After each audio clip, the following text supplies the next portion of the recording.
যারা বাহিরে কাজ করে তারা কর্মজীবী, আর যারা বাড়িতে কাজ করে তারা হলো গৃহিণী। একদম বাংলা ভাষায়। যেসব নারী শুধু নিজের সংসার দেখাশোনা করে, জীবনে একবার হলেও এই কথা শুনতে হয়েছে আমি বিশ্বাস করি।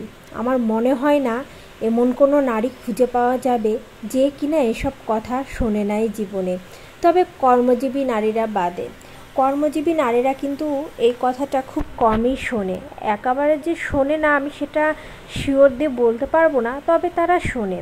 আর আমরা যারা বাড়িতে কাজ করি, যারা বাহিরে কোনো কাজ করি না, আমাদের তো 100% এই কথাটা শুনতে হয়। আমাকেও কিন্তু এই কথাটা শুনতে হয়েছে, তবে সেটা আমার নিজের পরিবারের কাছ থেকে না, সেটা শুনেছি বাহিরের মানুষের কাছ থেকে।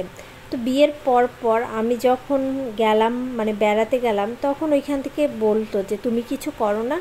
তখন আমি বলতাম যে না, আমি কিছু করি না। তখন তাদের রিয়াকশান দেখে এমন মনে হতো যেন তারাই আমার পরিবার থেকে তারাই ভীষণ বিরক্ত আমার পর।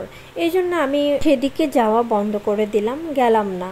কিন্তু এভাবে কতদিন। সত্যি কথা বলতে ওই সব মানুষের কথা কিন্তু কখনোই কানে নেওয়া যাবে না। কানে নিলে আপনি নিজে মানসিকভাবে হতাশাগ্রস্ত হয়ে পড়বেন, আপনার কোনো কিছু ভালো লাগবে না, কোনো কাজে আপনার মন বসবে না। তাই ওসব কথা মাথা থেকে ঝেড়ে ফেলবেন। যারা এসব কথা বলে তাদের থেকে দূরে থাকার অবশ্যই চেষ্টা করবেন।